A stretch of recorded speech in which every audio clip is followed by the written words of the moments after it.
Hi, welcome once again to Z1 Concept Roundtable Discussion. My name is Brian Grieve. I'm the Director of Education for North America.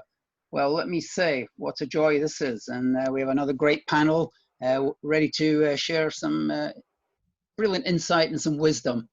But let me before we move on, let me just give a little milestone. This is actually episode 13, hopefully lucky for most of us. And we did our first Zoom roundtable exactly 9 weeks and 1 day ago. So we've managed to fit 13 Zooms in 9 weeks. So bravo to everybody that supported us, and it's been a great joy for us. So time is of the essence. Let's move it on, and I need to introduce and bring in my forever co-host and great colleague and good all-round guy. So here we go.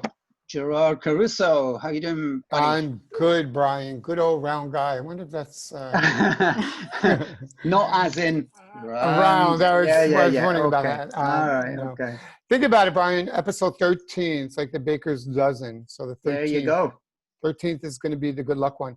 And I think it's probably apropos that we kind of picked the topic that we picked about, that what we want to talk about, and that's the survival of our salons today in the beauty industry. And when we think about everything that they've been through in the past 12 weeks, some of them possibly a little bit longer, a little bit less, but we're looking at 3 months of closure for a lot of businesses. I know that there are a few states that are still under closure. My home state of New Jersey as well, New York City. I believe in Canada, there's a few Providence that are closed as well, and we're going to get to be familiar with all of that. But I think that the discussion for business survival is really, really important because it's on the tip of the tongues of every stylist, salon owner, and every beauty industry person.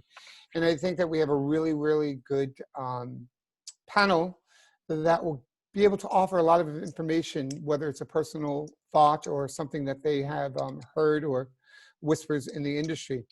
I'm going to pass it right over. We'll go through a couple of the panels right now and kind of introduce themselves and where they're from. One of our colleagues that we get to work with quite often, all the way from Texas, it's Mr. Eloy. What's up, Eloy? Hey everyone, how are you? How's it going? Hello, Kelly. Hello, Miguel. Hi, Allison. It's good to see all of you.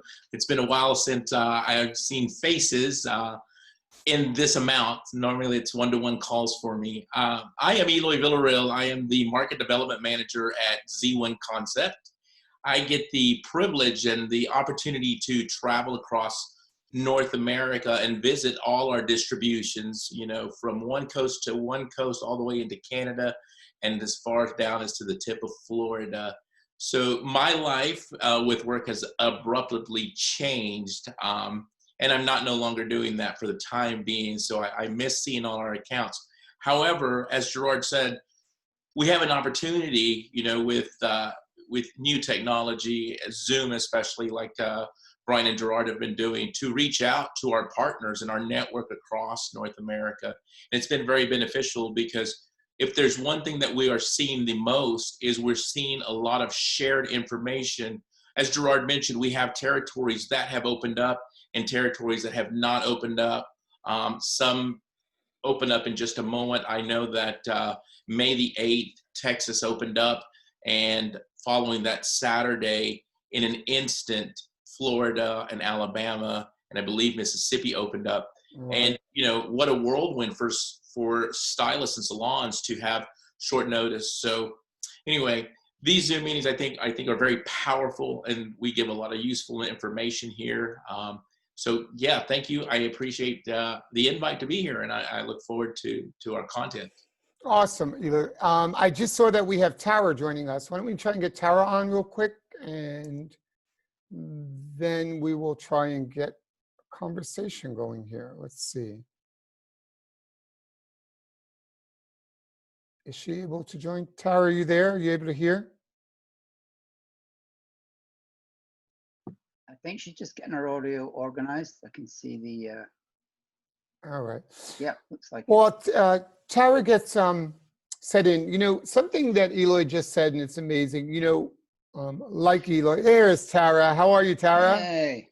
Hi. Can you hear me? We We can. can hear Awesome. you. Okay, All right. excellent. So Well done.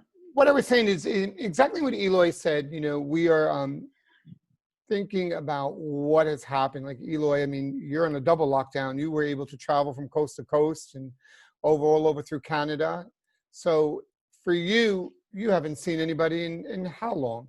I mean, how long has it been, Eloy, since you've been your last travel? March 13th was my last day of travel, and I flew directly home from my final destination and territory that I was visiting, and I have been home since then.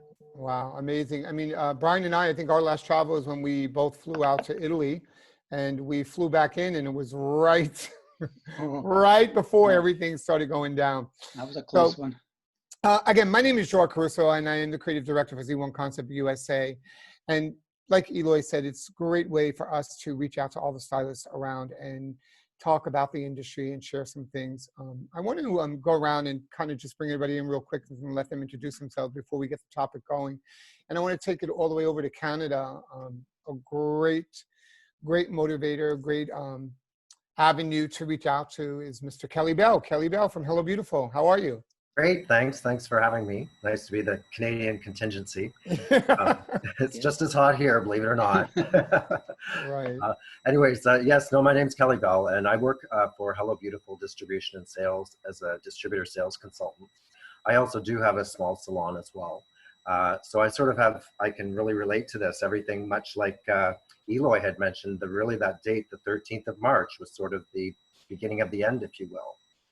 So I've not been out to see salons, not been out to see, not running the salon myself. So it's been quite a change, quite an adjustment, shall we say. And I guess that's what we're here to talk about today. Right. And I think it's amazing. And I'm really happy that you're joining us, Kelly, because you have 2 point of views on that too. When we think about the survival as a sales consultant, the survival of the sales that Hello Beautiful provides to their accounts and their salons.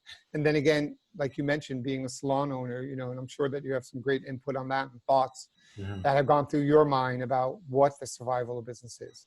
That's awesome. Over to my left or to my right, however you're viewing the screen, is one of our very own. He is DSC in the Z1 Concept area. I believe he covers the New York area, and that's Miguel Rodriguez. How are you doing, Miguel? Wait, let me unmute you there, I think. Okay, there you go. Good now? Good. Hello, Gerard, Brian. Thank you for the invite. My name is Miguel Rodriguez. I am the sales rep for Z1 in New Jersey, and I do, I'll say 80% New York, 20% New Jersey, and my biggest clientele is pretty much on the Spanish market. Right. And, from my experience, talking with them, I've been keeping up with them to see how they're doing and what's their, options and things like that going forward. It's, I guess it's a day by day type thing that they're kind of trying to approach it and see what, everybody's kind of trying to see what they're going to be doing, what's their next step up. And, so like that, they can kind of approach it the same way. I guess it's just going to be a transition, something new, I think, for everyone to kind of get accustomed to it. And then from there, obviously, it's going to be something to kind of learn from and then take your next step as you go. I don't think there's any right or wrong kind of to do. I guess it's more of a feel as you see it and, their opening and how they're going to handle their clients and everything like that. Right. And I like to the word you said, it's a learning experience and we have to take it step by step. And being in the New Jersey, New York area, you're really affected because the lockdown is still under lockdown here. So I think that it's going to be great to hear some of your input as well. Yeah. I want to bring it down to 2 beautiful salon owners right down there. We'll start off. I believe you're in the Long Island area, correct, Allison? I think you're on mute too. Let's unmute you there. Yes. There you go. Hello? You're in the Long Can you hear Island me? area. Yes, Nassau County. Nassau. So, yes, we've been closed since March 21st. Wow, amazing. Long time, long time. So I think it's going to be great to hear Allison's point of view as well as a salon owner and some of the thoughts and even some of the things that she might have implemented for the survival of her business. And then let's just pass it right over to and let Tara introduce herself. How are you, Tara? Hi. I'm in Rhode Island. I own a salon in Rhode Island. We've been closed since March 14th. And we are able to open on June 1st. On June 1st, okay. Let's keep Yeah. our fingers crossed for you there. Thank you. Definitely. So, so there you have it, Brian. We got, you know, two fantastic salon owners that are operating their business, as well as Kelly Bell, that's in the Canada area, that is both giving a point of view from the DSCs and the salon owners. You have Mr. Eloy, that basically is traveling to all of these distributors, deals with all these DSCs, and visits salons. That has been locked down in a complete state of mind, not being able to visit salons and not being able to go out to the distributors. And then Mr. Miguel Rodriguez, that covers the New York, New Jersey area, which has been so strongly affected. So I think it's good. So the first topic I want to bring out there and I want to talk about, and you know, we can start with Kelly. Kelly, if you don't mind, is the survival of the beauty industry. And I want to share a statistic with you because Brian always jokes at me, but I always kind of study up things and look at statistics. And I want to get everybody's input on this as well, because I was a big player in really trying to get the news media and the government and the state representatives to realize the value of the beauty industry. And one, it's kind of funny. I looked up the statistics to find out, and this was just in the US market alone. So it's much higher if we consider all North America.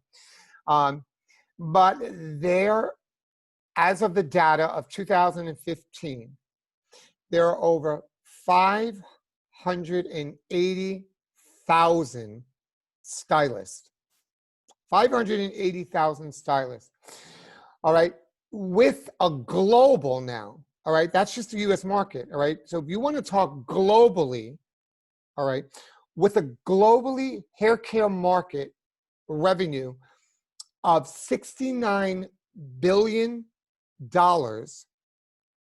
at 2016, and the expected growth is to be $87 billion in 2023. $87 billion worth of growth that the industry brings in. And yet we kind of wonder where that survival is going to be. What economic situations do we provide for our countries? If we're talking about 87 or looking at $87 billion in 2023, there was another statistic that within the US market, and I believe that was North America market takes up 47 billion of that.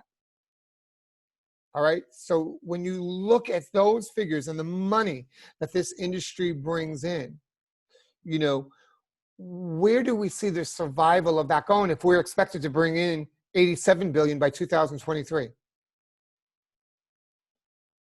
Kelly, your kind of input of where you feel the survival of our businesses going, first of all.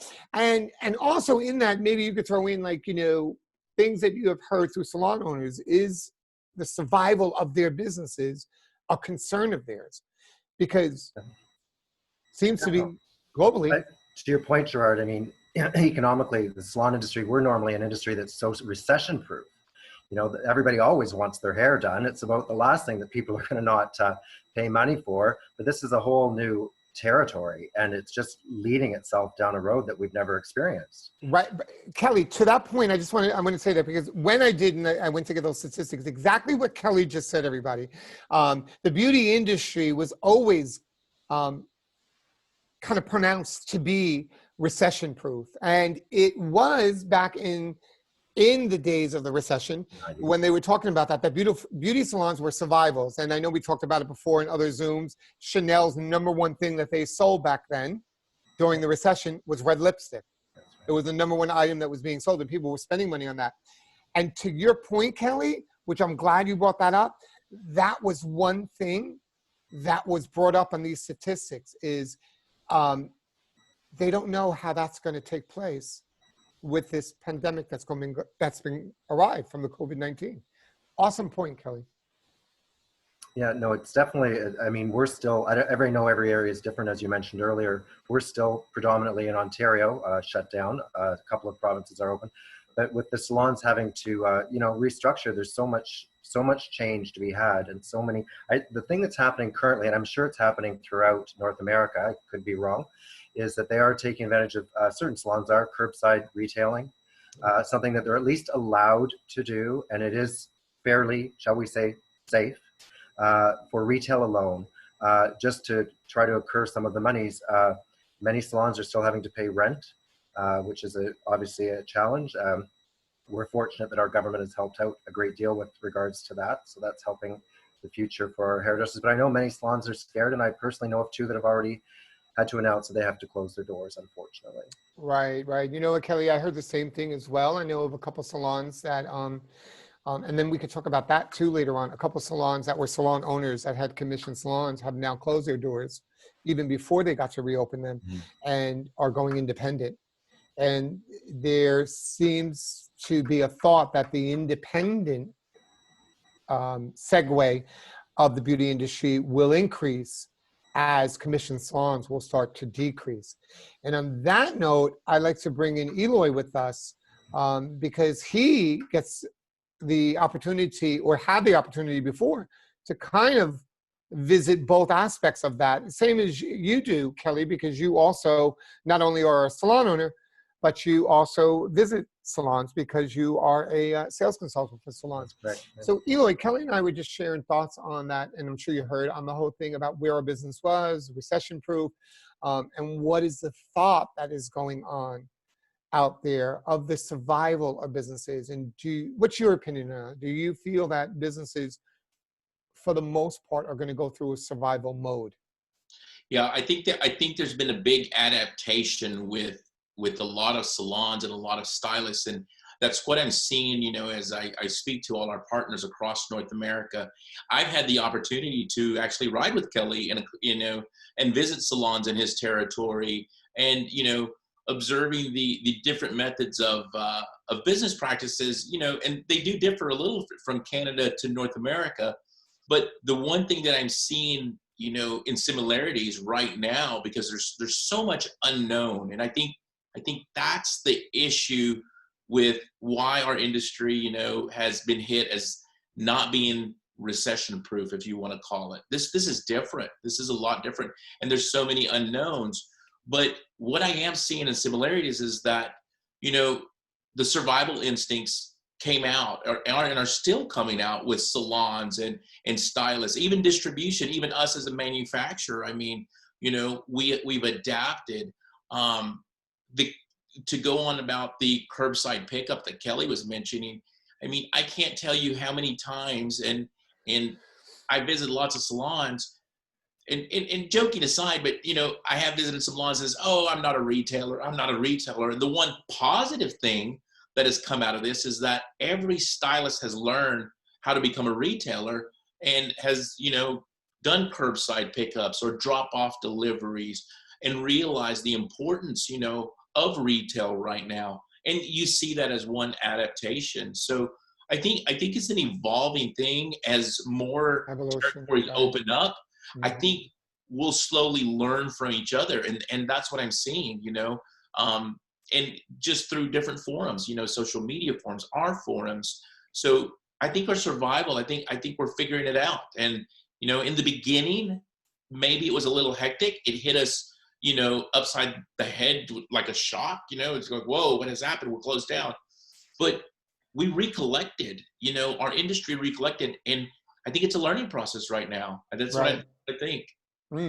I agree with that. I think also too, and it's kind of amazing because, you know, the whole numbers and statistic wise of what's out there and everything.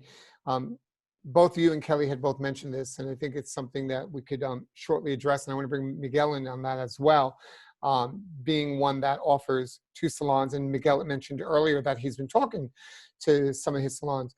You know, the whole curbside pickup And the retail thing. I think, Eloy, you kind of set a light bulb off in my head when you had mentioned, and I kind of relay that because I also own a salon, and I have 9 stylists that work for me. That basically, and they run my salon for me so that I could do what I can do with Z1 Concept.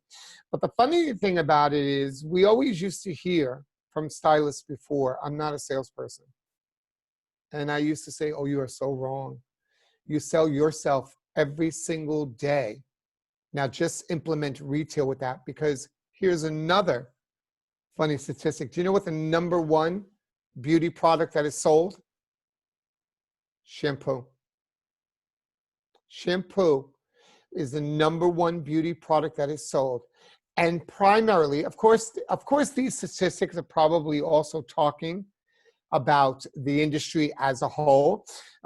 We talk about $87 billion and $69 billion in 2016, $87 billion coming in 2023. That's just revenue that they're subjecting or projecting for the beauty industry as far as salons. But as a total, shampoos, conditioners, and styling products, 30 billion of that, when you talk about retail sales now, 30 billion of that, all right, of retail is shampoos. And then the rest follows suit down later. And if you think about it, it kind of does make sense, because in one way, shape, or form, whether it's a consumer brand or if it's a professional brand, if they're lumping that all together, which I'm sure they are, that's a big number of beauty products. So we are in the billion-dollar beauty industry. So that whole idea, and I think that salons had to reconfigure things when they were shut down. Like, I need to start creating some type of revenue in the salon. Let me start emailing, Facebooking, social media clients to let them know that our retail area is still open for business. Miguel, by talking to some of your salons that you've been talking to, do you feel that to survive, that some of your salons have been offering retail as one of their services that they were providing since they could not perform any services? Well, as you said, I think right now they've been reaching out to me, kind of trying to learn a lot more into the whole sales business, because like you said, a lot of them, you kind of talk to them and try to teach them. I feel like that's my role, to go in and kind of show them, how to move the product and things like that, and be very knowledgeable about the product itself. So I noticed that a lot of them, they send me emails and texts and information about how can it go on that route, which before I felt, they didn't really want to hear that. They would, they'll put the item up and I'll kind of talk to them, but you can see the intention now, it's a lot more serious, because again, that's a lot of money that they're leaving on the account with, by not educating themselves a little bit, or, asking more questions and things like that. And now this is the perfect time, I believe, with what we're going through, for that to be affected, right? Because obviously, the limited of people probably in the salon is going to be, so they got to find a different route to kind of move the products and things like that. Right. And it's basically, if we think about it, this is the opportunity to reinvent our businesses. Exactly. To look at our businesses totally different. I want to bring in the young ladies here and get their insight. They're both salon owners, and I'm curious to see where their mindset is when it comes to the survival of their businesses. Allison, have you given it any thought? Was it a worry? Was it a thought? Was there an idea that you had thought prior to when you were ready to open? I have to start by saying I'm only a salon owner for a year and a half now. I took over a pre-existing business. I have 24 staff. Oh. And I have to say, this experience, though there were some dark days in April, has been amazing for me, because I've had the time to sit and go through with a fine-tooth comb my finances, my plans, get rid of things that aren't working for me in my business, and really kind of change it and use this time, because I don't often have it. We've done a lot of curbside. I've been driving through the neighborhood from one side of the island to another to really, increase that connection. Because I think the bigger thing behind our ticket is the experience we provide. You know, with box color being, I think, my #1 competitor, you know, that box cannot provide that experience. So, you know, Right. it really has given me time to focus on what that experience is and how can I provide it even on a time that I'm shut down. Right. And then when you go to open your business again, it's reinventing yourself. You know, what is that service? What needs to be provided? Because what was normal before is not going to be normal moving forward. And what wasn't Things, working, and let's get rid of it. right. Exactly. And, you know, we talked about it, I think, previously in a couple of other Zooms, Brian. You know, the bottom line is that, and then Kelly brought it up, which was a great point. The simple fact that in the salon, you're not going to be booking the way you were booking before. So the amount of people that you're going to have to service is going to be less. So can the survival of our businesses sustain that?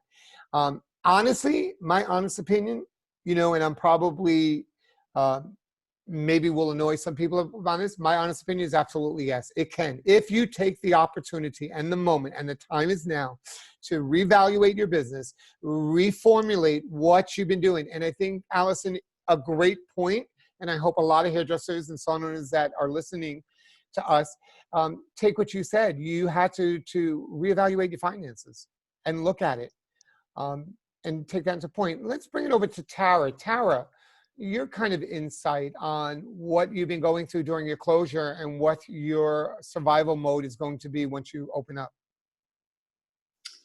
Hi. So yeah, I mean, I kind of have a unique situation. My father owns the building that I'm in. No rent for Tara, everybody. I feel for salon owners that, you know, have landlords that aren't as forgiving.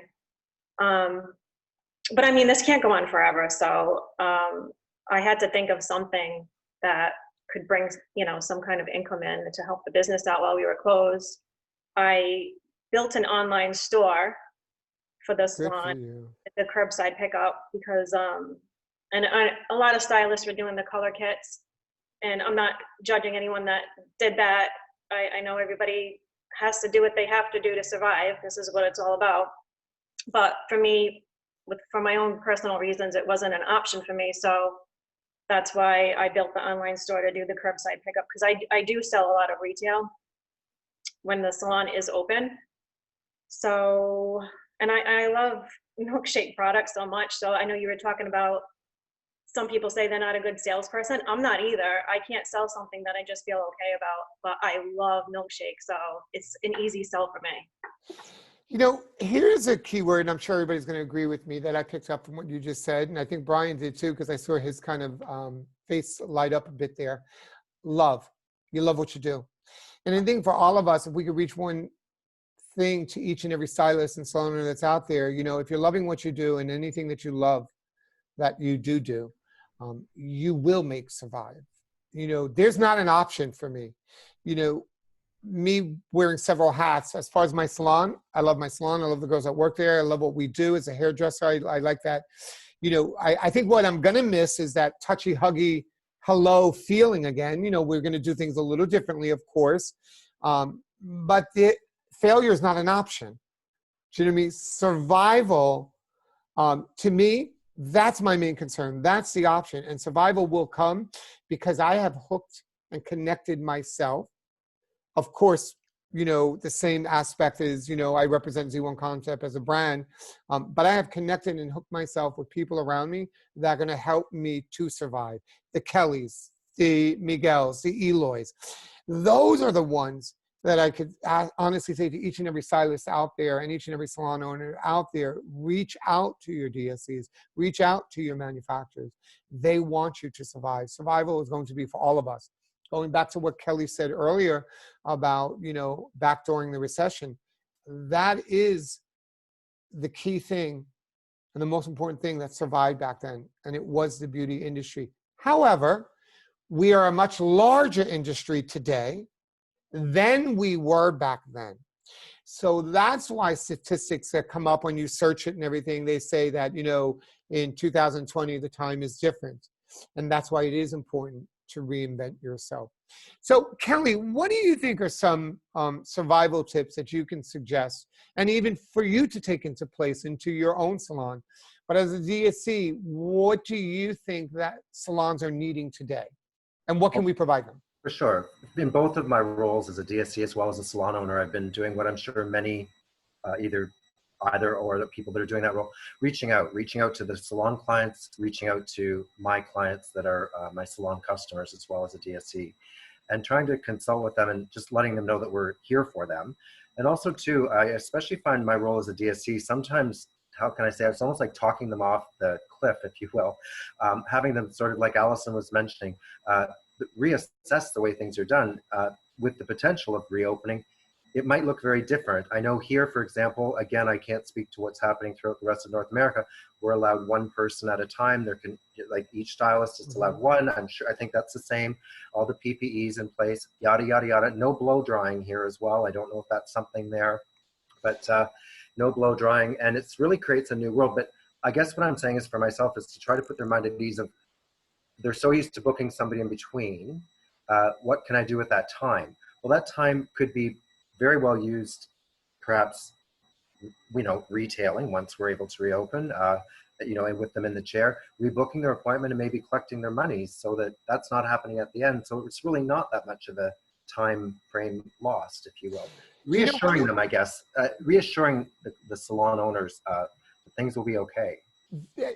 You're exactly right there. And here's the funny thing. You mentioned two things. One, I just want to let you know that here in North America, we went through that whole thing where people were saying you can't blow dry, or in the US, Canada, I can't speak for Canada.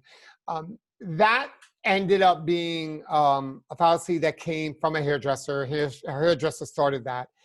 As far as out here, we have never had the guidelines to say that you cannot. Salons are blow drying. They are completing the service. So nothing from the government nor from State Board of Cosmetology for each state has definitely said no blow drying.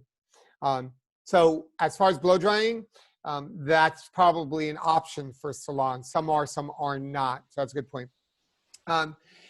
There was another point that you had brought up, and I was kind of laughing to a point as well, and that's the fact that, you want your salons to survive.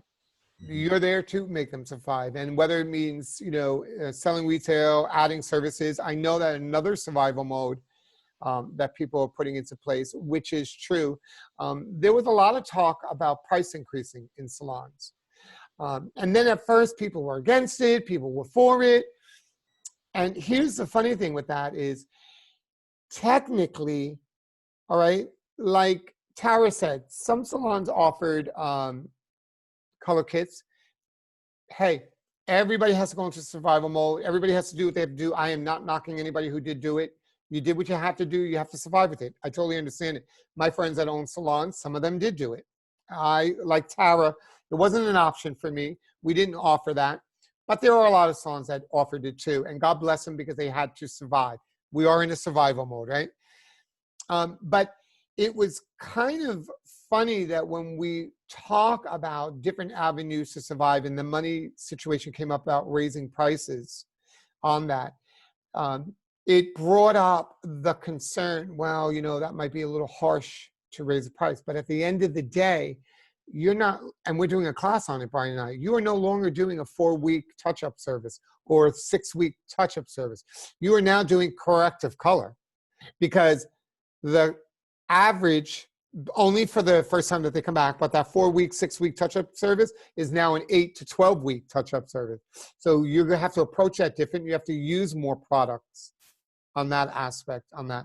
So Allison, your input when it comes to, in order to survive, understanding and knowing that there's a possibility that there will be an increase in services that salons are providing. I have to tell you all something. I've noticed an increase on everything across the board. And as stupid as this is going to sound, I usually put palm trees out in these pots in the backyard. I went out there, and these palm trees that I bought for $19 last year are now $26. So there's a shortage of everything today. So what is your take on that? And then I want to go over to Eloy, because Eloy as a business manager, I think has some really cool business strategies too. So your take on, Allison, on the price increase? So I am choosing not to raise my prices as now.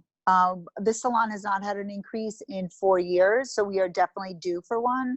As of September 1, my prices will be going up. I don't want to bombard my clients because every color is now a correction. So I don't want to, you know, kind of punish them for, you know, grabbing a box or doing something themselves or waiting. I don't want any part of that. But right, but that's my point, Allison. It's no longer a touch-up, so it's not really a price. It's not a price increase, and and I agree with you. Let's not turn around and say we're raising our prices.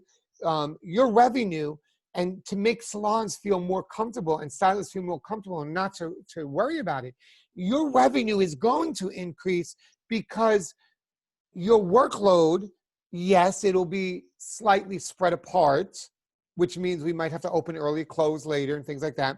But now your average ticket is slightly going up because the work is more. Yes.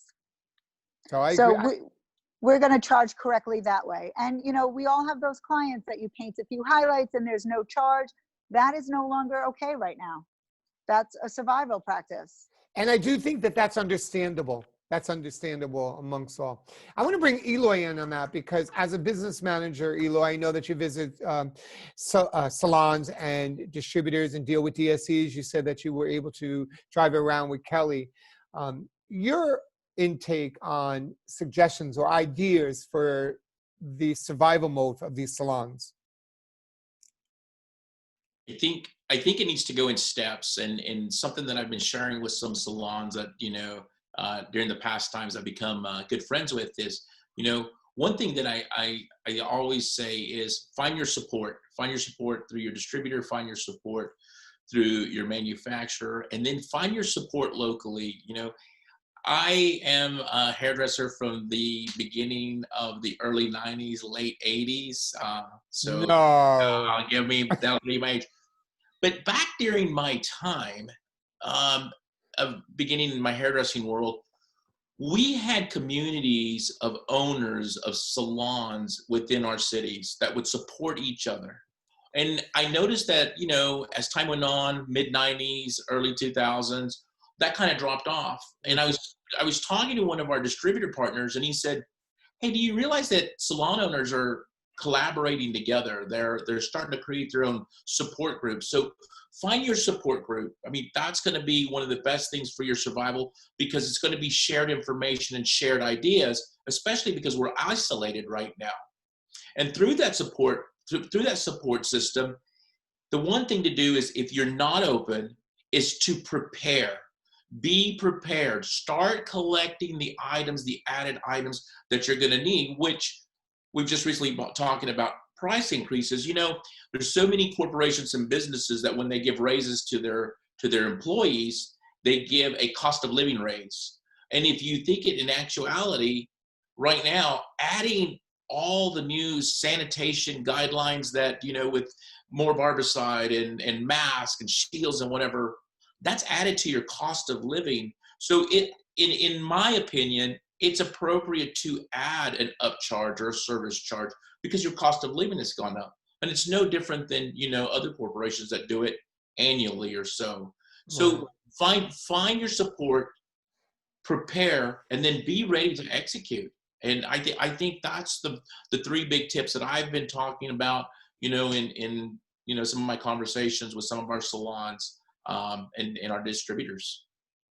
I think that's great because the key word that always stuck out in my mind when you just said that was prepare. And I always have a saying, fail to prepare, prepare to fail. That's probably been with me in my whole life because I am the type of person that's going to prepare for something. And I think that that's a really good point. And the other thing is what I liked that you said is, you know, now we're talking about the emotional side of survival, and that's the support. And I think Kelly and Allison and Tara and everybody else brought that up. And Miguel, I want to kind of pull you in on here because you had mentioned that you have been in communication. I brought that up before, and I'm going to bring it up again. You have been in communication with some of your salons, and you do cater to a large Hispanic market. And I think that that is a strong source of support emotionally, because survival is just not a financial thing. Survival is an emotional thing too. It's a mental thing too. It's we feel that we've been in lockdown. Sometimes we need to just get outside and get out of the house, or we don't want to walk into a supermarket because we're masked up, gloved up. I mean, I remember when I first went to the supermarket, when everything, I wanted to wear a hazmat suit. I was like, oh my God, anything you touch. I was like, it was crazy. And now we're becoming a little bit more relaxed. And I think, what is your opinion on that? Do you feel by your communication with your salons and your stylists that has emotionally supported them into getting ready for survival mode? Yeah, definitely. Actually, talking about, the whole emotional thing, which I believe we're all pretty much going through it.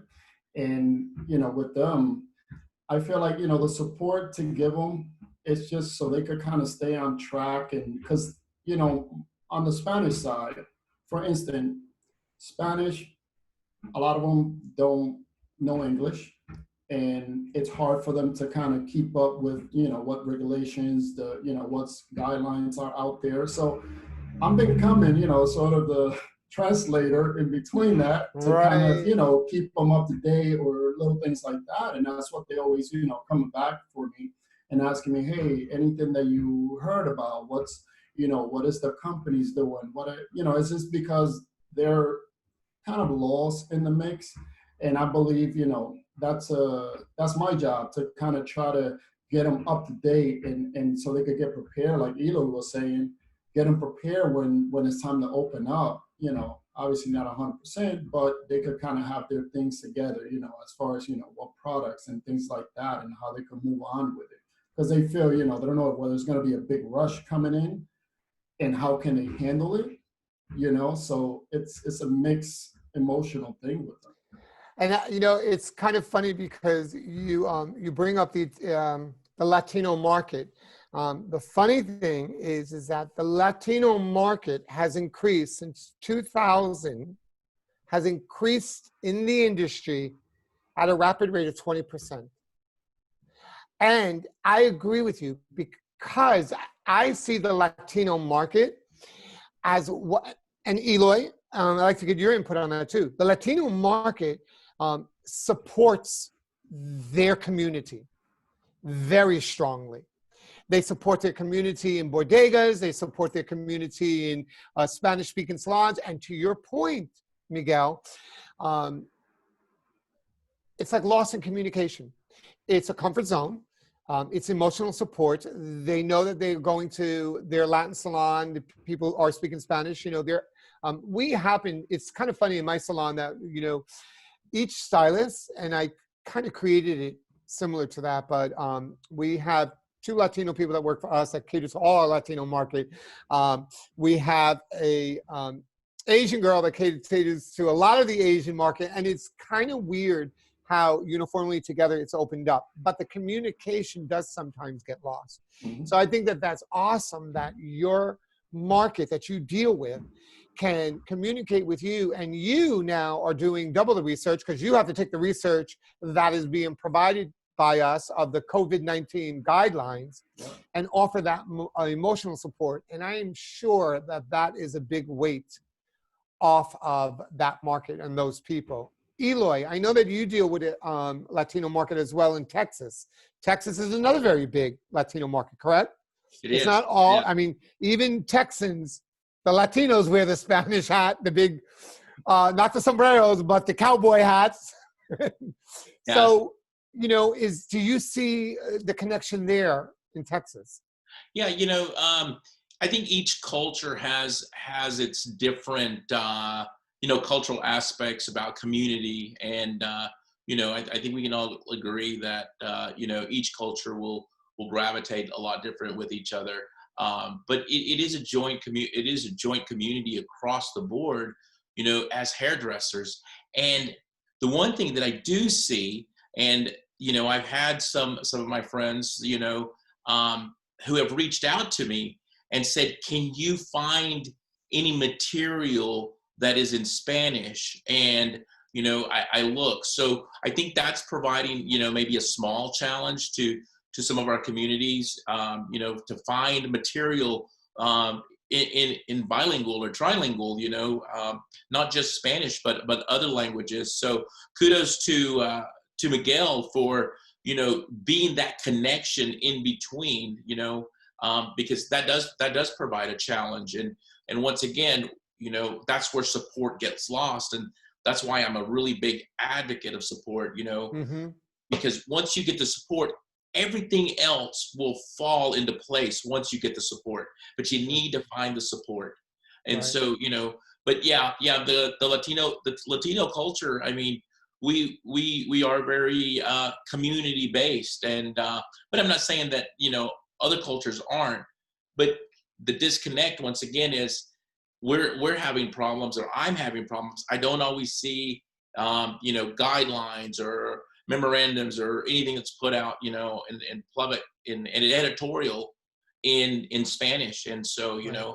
sometimes the support is being that person to translate in between. So I will make a suggestion on that note. I will make a suggestion to everybody, because I was searching something a while ago, to be honest with you, because there's a community close by. It's not a Latino community. It's actually a Russian community. And they had called me and asked me this, to check out, for those, and check in your own state, but in New Jersey, it would be nj.gov.com, and look up for the COVID-19 guidelines. Ask for it in a Hispanic or a bilingual, whatever language that you're looking for it in. As well as, I think that it's about time that, in order for us to survive, and I'd like to get everybody's input. So you could raise your hand, whoever wants to jump in. We'll hear from Tara, because we haven't heard from Tara. I do think that it's time that we kind of reach out to our state boards of cosmetology. I don't know what it is in Canada, Kelly, but each state has a state board of cosmetology, and they're the ones that kind of are supposed to mandate and visit salons and, so on and so on. A lot of that information should be provided from them as well.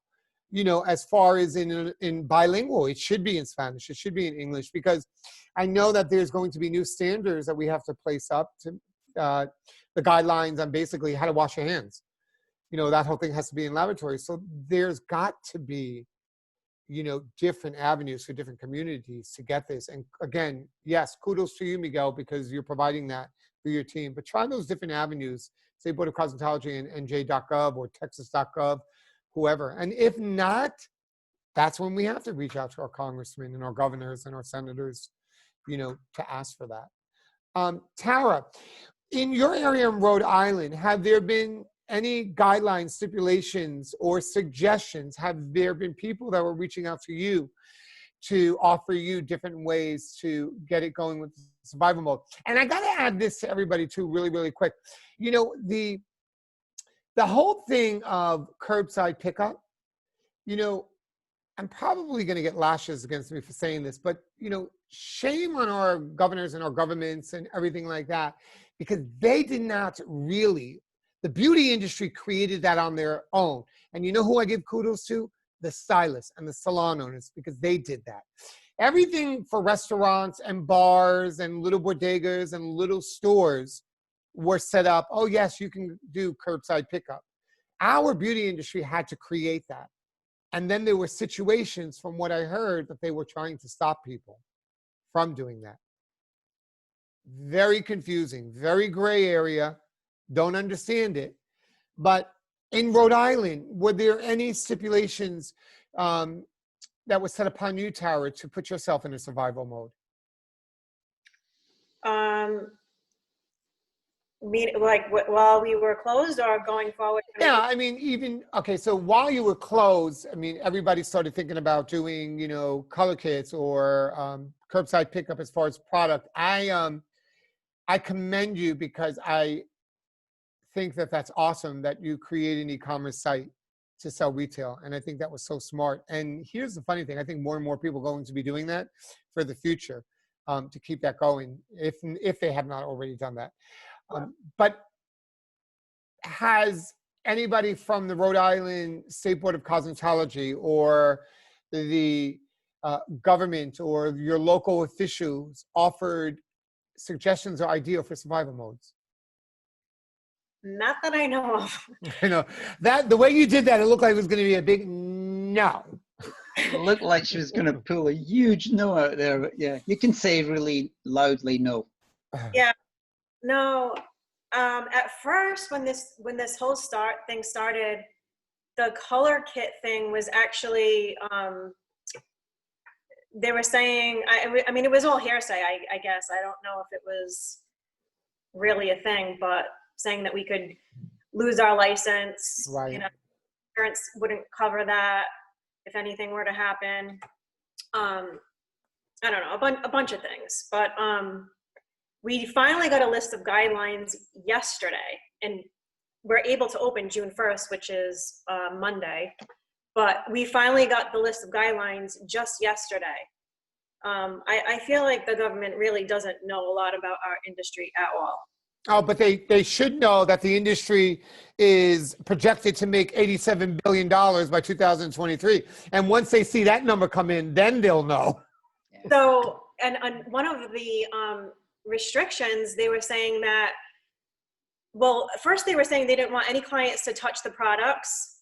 You know, you had to put a sign out saying, don't touch the products, ask a stylist to help you. And then yesterday they said to put all retail away.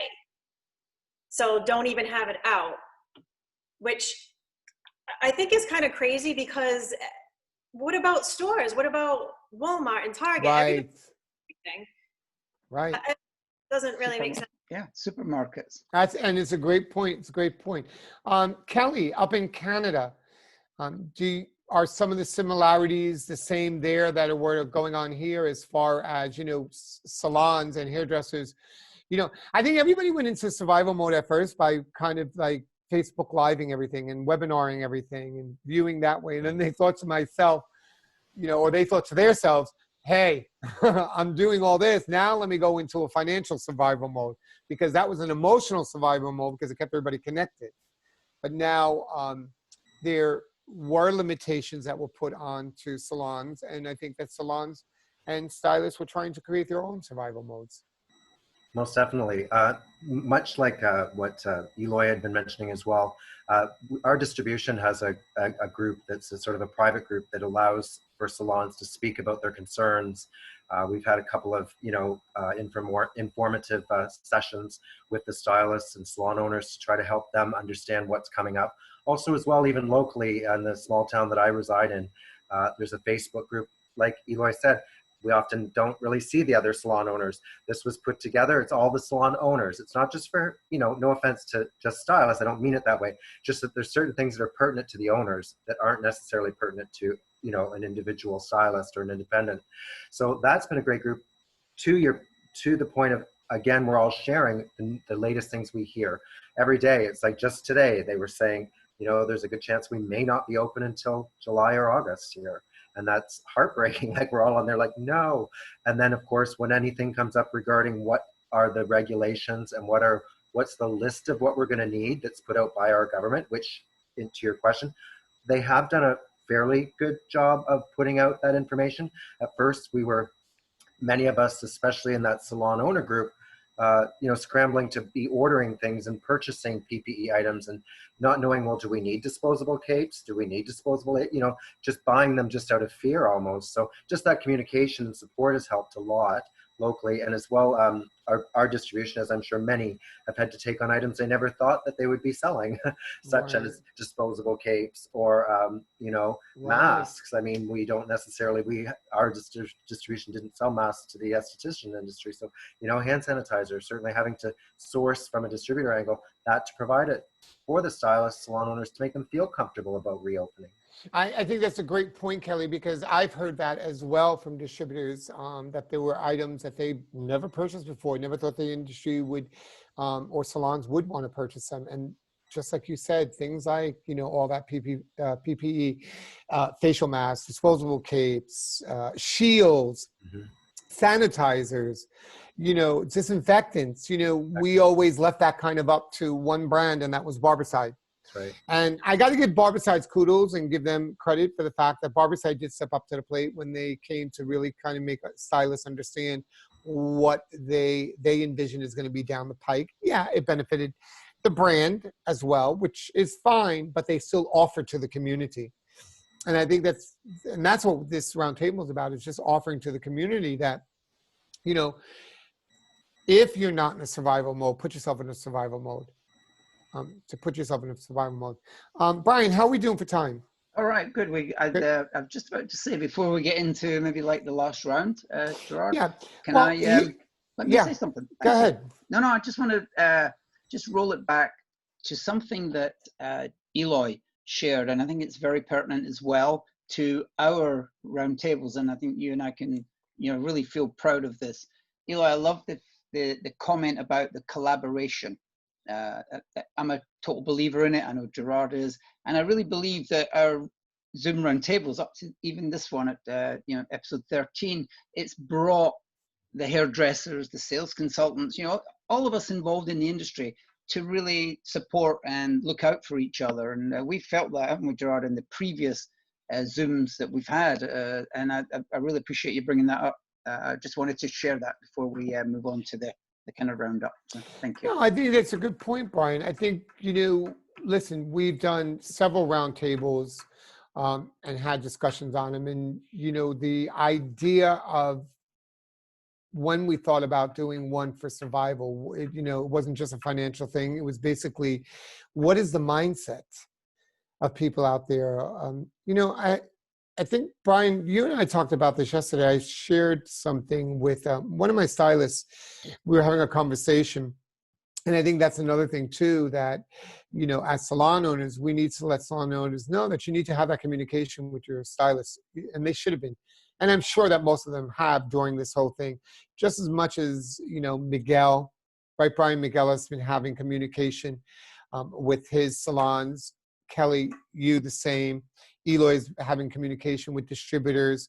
I'm sure both Tara and Allison by communicating with salons. But what my stylist said to me is that we are struggling, not in a financial necessarily sense, because let's face the fact, there were things that were in place. People ended up going on unemployment, so there was some type of income coming in. Then they started selling retail, and whether you were not selling color kits or not, there was another little avenue of retail coming in. And in the beginning, it was like everybody went on a slight little vacation, right? And then after the first couple of weeks, we were like, what the heck? This is getting crazy now. I know here, you know, with the PPP loans that went out there, and then people started getting that. And then the more you looked into things, the more it was an awakening to say, hey, well, you know, this is a very extended vacation here. We need to cut this vacation short. We need to build the fuel again so that we can go back on vacation again. And my stylist said to me, I heard a lot through the industry of everybody saying, you know, we need the support to the government in this, we need support to the government in that. But in order to continue to survive, that if this ever happens again, like they are talking about the research possibilities, right? That stylists need to take things seriously too. Stylists need to come to the table, as well as salon owners need to come to the table in the way that we plan our future. We plan, you know, didn't our parents used to tell us as kids, you know, and I don't know, anybody chime in anytime they want. Did anybody's parents say, hey, you better start saving up for a rainy day? Yeah. Because they're not going to be here. And it kind of made sense. And I think that our industry, not only are we what we talked about in those figures about being $1 billion company, but hairstylists put a lot of money into the industry because we're buyers. We purchase things. We like things. Not only beauty products, but, you know, shoes and clothes and makeup and everything else. As much as we take, you know, we are able to consume when we talk about the $1 billion industry that we are, we also provide to that industry as well at the same token. So I think it was kind of amazing. So if we had to go around, let's start with Brian, because I want to hear your opinion on that too, Brian. If we had to go around, each and every one of us, and we're going to summarize this up as what we talked about of the survival of our industry. Your opinion on the simple fact on will we overcome this? And what's one thing that you can offer to the industry to overcome it and to put their mind at ease? Okay. Well, I truly believe, as was mentioned earlier on, we will overcome it. Like any kind of epidemic, pandemic, there's always going to be casualties. I think that's a simple fact. It's around even where I live. You know, we're going to have to be reborn from that. Unfortunately, you know, some things just don't make it. It pains me to say it, but I think we've got to be realistic.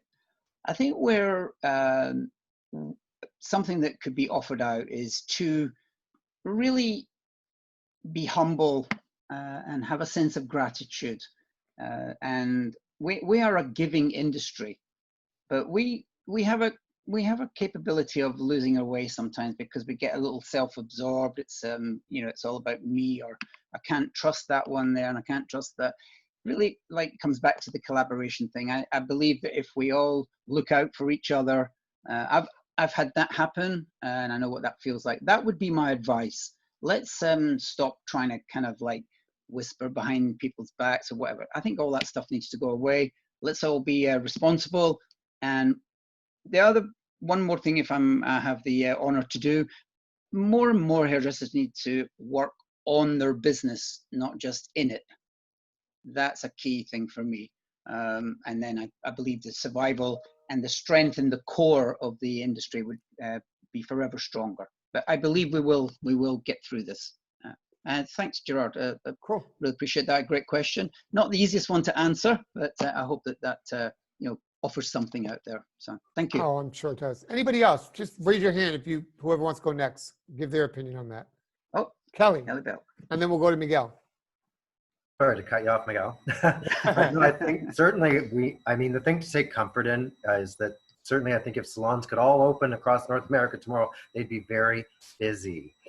So certainly the business is there, our industry is strong and stable. It's just a matter of, you know, this too shall pass and we will get through this and be able to move forward. And I think that's the biggest message. I think for salon owners, it's very important to continue to, during this time until you are able to open, even once you do open, checking in with your staff and making sure that they're okay and that they're feeling comfortable with the reopening, they're familiar with all the procedures and that they're not scared. And for stylists, I think it's checking in with your clients, letting them know we've made all these precautions for you to come to the salon as our guest, and we're happy to have you and you can be safe. Because I think guests will come back to this as well, perhaps slightly concerned at first as well. So we need to put them at ease. I think that's a good point, Kelly, because here's the thing, I know, and I have heard, and Brian and I, there were a couple people that called us and told us, we've heard of salons that the stylists are starting to get fright. They didn't really have that open communication to know what's going on. And some of them might not want to come back. Mm-hmm. It's true. Yeah. Miguel. Yes, we are going to survive this. One, because it's the beauty industry, so everybody want to look good. And we are strong. And second of all, I mean, it's a collective, it's a power that got to come from everyone, which, you know, no matter what business it is, I believe it's, you know, something within us, the human race, that we all got to come together, which I think that's what we're doing. And we're learning from this and we're going to come back stronger. So it's going to be a really, really good push. Like Kelly said, the business is there, in all honesty, because I know everyone is rushing to get back into normal, you know, look good. And so that's there already. It's just the process of what we're having, you know, with the sit down is about, you know, how can we go about it to get there? But it's business wise, everything is there. So agreed. Yep. Eloy. Yeah, I think if I have one bit of advice for the survival, I'm going to say to all salon and stylists out there, support. Look for support. Don't go at this alone. There's no need to go at it alone. And start at the beginning. Start at home base. Start Start with your staff, start within your salon, then go to your community. From your community, go to your DSCs, from the DSCs and your distributors, go into your manufacturers. I'm going to do a little plug in here, Gerard, because, you know, we at Z1, we've started an In Good Hands campaign. Amen. You know you're in good hands with Z1 Concept, and it's all about support. Don't go at this alone. There's no need to. Right. You're right. And you were a strong part of that campaign, which I think is fantastic. Again, in good hands. Amazing. Lots of opportunities. Reach out. Reach out. Good point. Allison. So can you, okay. Yeah. So I definitely think we will survive, and I think it will be different. The way we operate, the way we do business, the expectation will all be different. And I think we need to adapt and find out what that means. And as a salon owner, I think it is really important, as Brian had said, look at your numbers. You know, numbers will tell you what emotions won't. And, you know, work on your business, because that is the essential part. You're providing jobs for other people if you are a salon owner. And that's something I take extremely seriously. Work on your business. You don't have to be the rock star behind the chair 5 days a week. You need to be behind the computer sometimes. Right. And, you know, Bravo. and create other leaders that you can delegate and, like Eloy said, rely on and give you that support. You don't have to be the only one. Right. Awesome. Good point. Well Good said, point. Alison. Thank you. Thank you. Tara. Oh, said that in harmony there a minute ago. Tara, come on. Let's have the last word from you. Then I'm going to tell you what There she is. Well, I have to agree with Brian that being grateful I think that's key to life, to surviving life, but definitely being grateful. This whole experience has been very humbling. The hair community is amazing. We've helped each other so much. I'm in a couple of groups on Facebook, one with salon owners, one with stylists, and we all support each other. I plan on helping any stylist or any salon owner that needs my help, and definitely paying more attention to things that need my attention. This time has given me that opportunity to, you know, pay attention to the things that I let go for a while, and I plan on keeping on top of those things going forward. Cool. Good share. Thanks for being honest. Sometimes what happens, isn't it? We lose sight. And I think that's, if anything, Gerard, I would say that many stylists and all of us in the industry have had a chance to really, what I call, reflect. You know, reflect back on where you're at, what you've achieved, and where can you go in the future. So I think that's certainly the key. So Gerardo, give us a kind of wrap up, and then I'll do a little close out for everybody. Will we survive from this? The only thing I have to say to that is hell yes. Hey. I mean, listen, everybody. Our industry is peaks and valleys. And the way we run our business is a peaks and valleys. When we come back from this and we're all open and we're all running it again, yes, I agree with Kelly. Everybody's going to be slammed. Everybody's going to be busy. Why? Because we're stretching out our appointments, because everybody needs to come in around the same time. And then after a month or two of that, it will valley down again. And it'll be a consistent flow of our business. We as beauty industry go through peaks and valleys every day of our lives. And if we continue to not fret and not worry about it and understand it, and like everybody said, I agree with you, Tara, focus on your business. I agree with you, Allison, check your numbers. Eloy, without a doubt, if you're not part of a support group, get support or create a support group. Miguel, keep the connection like you've been doing 100 times. Kelly, be supportive of others. You're right. I mean, we have to realize that we are in an industry that we let our clients know one thing, and Z1 Concept wants us to know that. We tell our clients that they're in good hands when they come to us. But we need to keep that model going that Z1 Concept is spreading out. I mean, I think it's really, really important. So yes, we will survive this. And if anything, you know, we always talk about the strong will survive. We're going to come out stronger and better. Excellent. Wow. Wow. Gerard. Whew. Yeah, I feel a little tingle down my spine there. Yeah. I love when we talk our industry up, you know, because often we get bashed. And I think great industry. Yeah. And wow, look at that, people. We're coming to the conclusion of episode 13, and there was some incredible information, some great shares from that practical professional level to the emotional level. I love the fact that all of that came wrapped into this particular roundtable discussion. So wow, on behalf of Z1 Concept as our platform, Gerard, my co-host, myself, Brian Grieve, I'd like to thank each of you personally. So what you need to do now is unmute yourself. So first, I'd like to say thank you, Miguel, Kelly, Eloy, Tara, and Alison. And we usually end it and close it out with, giving ourselves a little bit of a cheer. So thank you to everybody. Well done. Brilliant. Thank you. Thank you. Right. Good job. So, okay, Thank you. everybody out there watching this, I hope that you, again, as we always wish, that you get something from this. I'm sure you did. There was a lot of marvelous information. And get ready and look out for episode 14. It's coming your way soon. So again, on behalf of myself and Gerard, thank you so much and look forward to seeing you next time. Okay, bye-bye for now.